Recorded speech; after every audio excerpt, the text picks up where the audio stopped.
Okay, here we go with the second series booklet, week 1. Okay, and we're starting off right away with the G clef or the treble clef. There it is. And I can read here and it'll tell me that this is a G or treble clef. Long ago, G's were written this way. The second sentence says, it places G on the second line of the staff. So here's our staff with 5 lines going across or horizontally with spaces in between the 5 lines. Okay. And the purpose of treble clef or G clef is to mark the second line is G. And it does that by circling it. Okay? So with this where it's at, second line is always G. If we remember our song with the mnemonics, E, G, B, D, F, every good boy does fine. Or the one I like because it's more inclusive, every girl and boy does fine. Whichever one works for you. Another one of my favorites is empty garbage before dad flips. Okay? So it places G on the second line of the staff. All right? Now, if we were doing this in class, in person, with live me, I would probably have us by now take some extra notes on this around here. But I don't expect that we would have done that at home, and that's okay. All right? So, our only directions for this first page is to trace the G clefs and to follow the arrows. Should be easy enough. They gave us the first one. Hopefully, I'll get you to understand that this thick line here does not have to be thick. It's just a fancy way of printing, and we don't have to be hand printers. We can draw them pretty simply, all right? In fact, I'll draw one for you out here. You do not need to do this without having a staff to draw one on. That's about how mine looks. A little bit silly. With a staff is a little bit easier for me. By the way, that first thing I just made should look like a J to you, just a very tall J and without the thing on top. Now, if I cover up everything below the 4th line, 1, 2, 3, 4, we count up from the bottom, and there's the 5th line. If I count that up and then I draw a D, kind of a capital D right there, okay, that's one step. By the way, that is sitting, the bottom of that D, letter D, is sitting on the D line. Every good boy does. Every girl and boy does, right? E, G, B, D, F. And I can hear some of you when I sing that, singing back the little echo, E, G, B, D, F. Okay. So we've done these things. We've just never really done them on paper. And it was my plan to do a lot of that after our program. So now I get to catch up. Okay. I'm just sorry I didn't have these made before I sent the booklets out. And I appreciate your patience. Okay, at the bottom of the D, we make something kind of like a 6. Do you see me showing that over here? Okay. And when we do that, we come down, kind of like a C here. We do kind of like another C over there. And then we go around and just pass that second line again. Okay. Now these two things are extra, but if you wanted to add those to your page, that's fine. I've heard that some of you have already done this, even before me doing this, and that's fantastic because this really should not be that difficult. Okay? And there's lots of tutorials online out there, better made than this one, that can show you the same thing. All right? So I'm going to go ahead and do the tracing. Okay? Don't worry about if it's not perfect. Let me tell you, in this very room, I have done theory tutoring with adults at the community college, and they don't, yeah, they struggle with this too, okay? The beauty of it is nowadays we have a lot of programs, and I use one. You've seen the results of it when we go to the boomwhacker tables and whatnot, where I don't even have to draw these if I don't want to. But it's not always been this way. Plus, I've done some of my best composing when I've been away from computers and power. I have gone even right up there. You can't see out my window over there, but Lone Pine State Park, the hill, is right out there. I've had some inspirations out there, and sometimes I'll just pull out a piece of paper and start doing what I'm doing here, drawing the clef. And okay, so seeing that, how that's done. Okay, and the nice thing is if I'm going too fast, you can pause this. If I'm going too slow, you can speed it up. And I've even shown you that in class with the VLC program. YouTube works very much the same way. Okay, so that's really, these things, that there is really all we needed to do for the first page, except one thing. Okay, so I made these in a booklet for you, stapled together, but I want to make sure I give you credit for doing them. Okay, so make sure you put your name at least on top of the first page.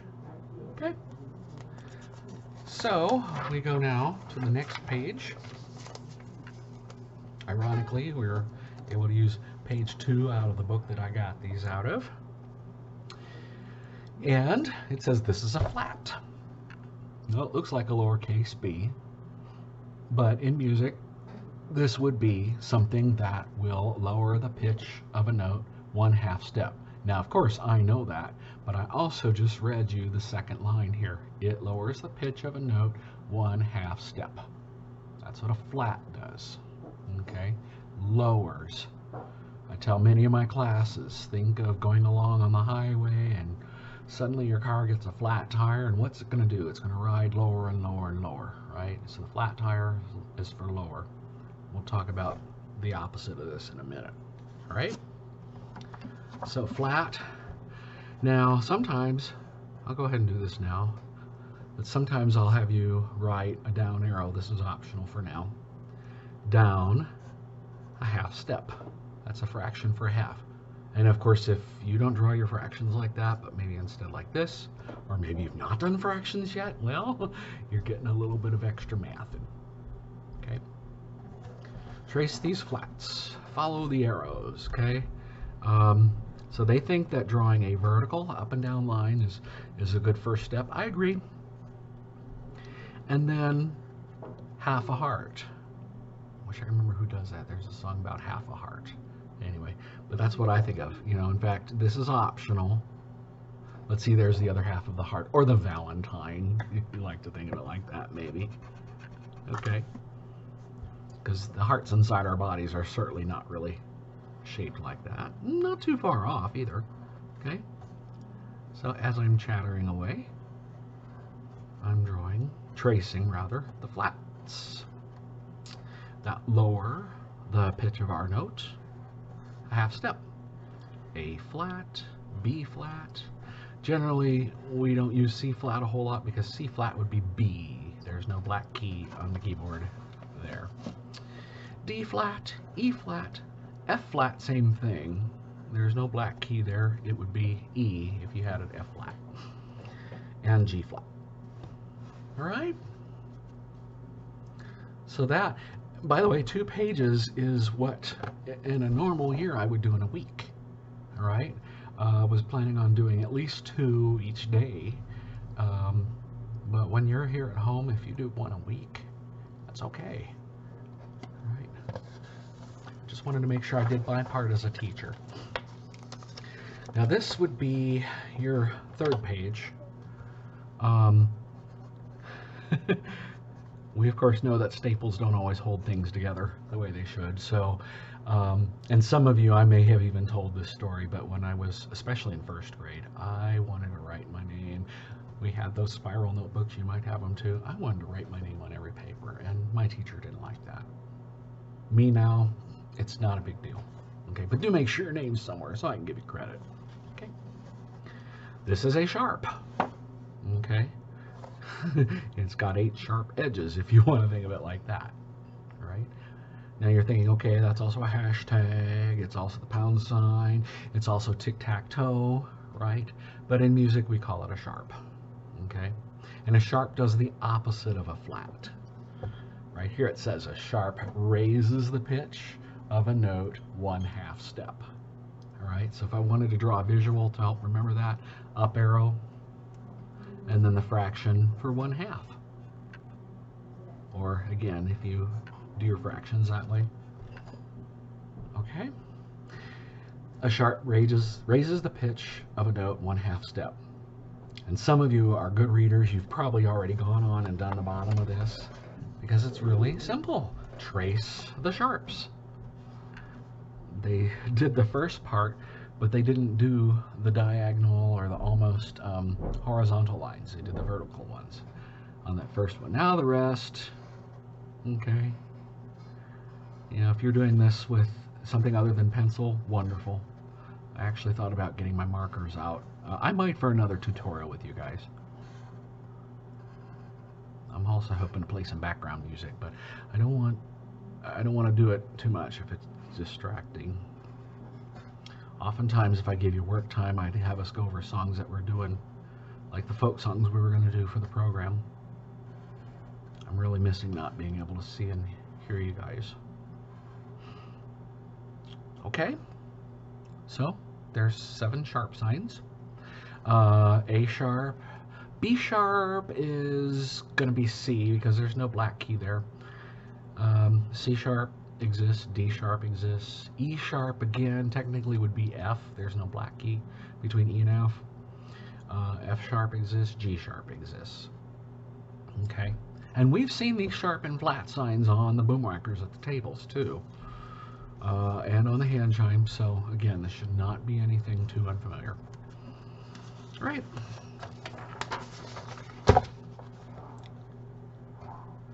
Natural signs. Page 4. We don't see these as often, at least in younger grades. We will as we get older. But it's a natural sign. It cancels a sharp or flat. So a little visual for that. Okay, we could draw a sharp. And a natural sign says, not anymore. There's reasons for this. Again, we'll see those when we get older, but just to introduce you, okay? Again, if we see a flat, the natural comes along and it says, not anymore. Okay, it's okay if you add those visuals. I'm not going to require it though. Okay. All right, so a little bit of matching basically. Draw a line to the correct sign. The poet didn't know it. Okay, so we have the flat sign. They gave us that example. By the way, hopefully it doesn't get you too shook up like the earthquake last night. But you're going to have more than one. For example, you have natural over here twice. Okay, that means there's probably going to be 2 natural signs. Don't worry about it if your lines don't match mine. Now for me, I see natural and I see natural straight across. So I'm going to go there. If your paper has your line from the word natural up here, there we go, get out of the way, Mr. Klassy, going down here, that's okay. All right, they're both natural signs. Okay, I'm not going to draw both lines because it will make it look more confusing. And I know I can be good at doing that on a normal day. Okay, sharp sign, right? G clef, we were doing that earlier, right? So we're going to match G clef words with G clef symbol. Okay, staff, that's the 5 lines and 4 spaces. E, G, B, D, F for treble, and F, A, C, E for the spaces on treble clef. And there's that word again, natural. I just want to make sure you understand that. So there's another one straight across there. Okay, and again, I would never count off if you went from here to here, because it's still right. Hey, 4 pages into this. All right. The fifth page, the last one I'm going to do for this tutorial. And again, this would be, you know, probably all of, well, the last week of March and April. But I will make more, because I know you have more, and some of you are really incredibly hard workers, and I think I've even heard one of you is done with this already, and I can't wait to, if you think of it, to turn it in, to see. I can't wait to see them if you do want to turn. By the way, you can pull the staples, or you can turn in just the pages you've done. It's okay by me. And make sure you keep up with your English, language arts, and math, and science, whatever your homeroom teachers give you, right? The sharp, the flat, and if you can see them on your paper better than here, and the natural. Anyway, they're all there. They're called chromatic signs or accidentals when they are used apart from the key signature. Key signature, we'll talk about it another time. Just know that these things exist, okay? But yeah, when they're out of the normal, they're called accidentals. Like they're accidents, maybe. Okay? It's okay to think of it like that. It's not far from true. All right, the sharp, as we know, raises the pitch of a note 1/2 step. We drew that with, or I drew that anyway, with the arrow and the fraction. Now, they haven't mentioned this, but double sharps, they do exist. Now, I gotta tell you, I don't like their example of a double sharp. Most double sharps you see in actual music are kind of a shorter X, a little bit more horizontal than this. This is more vertical. And then they have a little, I call them like a nail head, you know, hammering a nail. They have a little nail head on each end of the X. Okay?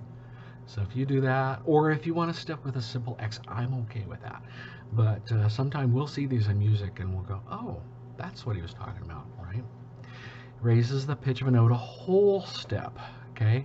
A whole step. So it's not just going to go to the next black key up or down or whatever. It's going to go black key up, and then, so a G double sharp is going to be an A. There are reasons for that. Again, it's tricky, so just kind of for now go with it, okay? Take my word for it. I know I'm tricky, but this is not an attempt to trick you. The flat lowers the pitch of a note 1/2 step. That's the lowercase b again. Double flat's easier to remember. Look at this. Double flat is just two flat signs side by side. It lowers the pitch of a note 1 whole step. All right? So fill the blanks with the correct word. The blank raises the pitch of a note 1/2 step. Now the words are all up here in the review if you read it, or if you saw at the bottom of the page, they're also down here. So you kind of have a word bank here, all right? So if it raises at a 1/2 step, it's a sharp, right? Okay, I forgot to tell you about this with sharp. So if Mr. Classy's not looking where he sits, right, which we would hope that I would never do. Okay, I'd hope you guys never do, but you never know.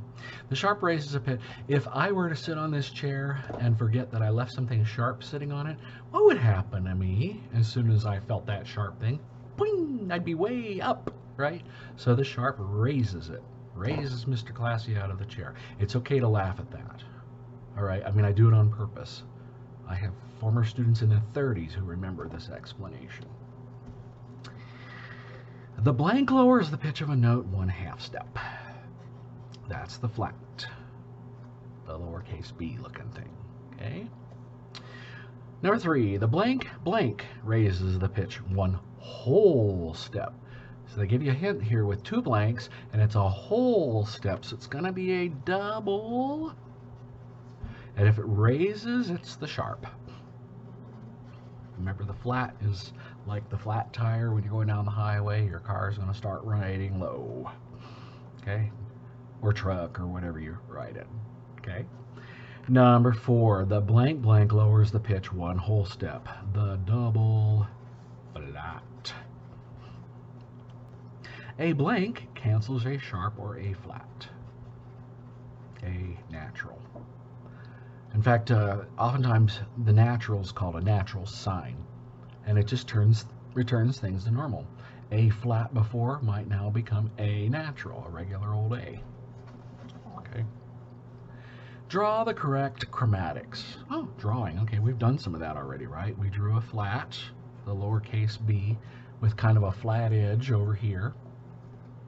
So it's not quite a lowercase b, because it'd be rounded. Natural sign. No, they didn't give us a page to practice this, but I think of drawing a natural as drawing a kind of a crooked uppercase or capital L. See that? And then I go about halfway up it, and I draw a parallel diagonal line, not my best, but then I draw another line coming down. Okay, now notice I said uppercase L. If you were just to go like that, that would be acceptable. Okay, you don't have to draw both of those unless you want to. Okay, it's never a problem to practice extra. There's a sharp sign. Double sharp, again, their example was a very tall X, right? I tend to try to teach you guys that one. And I actually drew that backwards. Let me do another one. I usually draw my X more horizontal, landscape, if you think of it that way, whereas the other one would be more portrait. Okay, a little bit of cross teaching with computer and printing there. Double flat, two flat signs. Easy peasy lemon squeezy.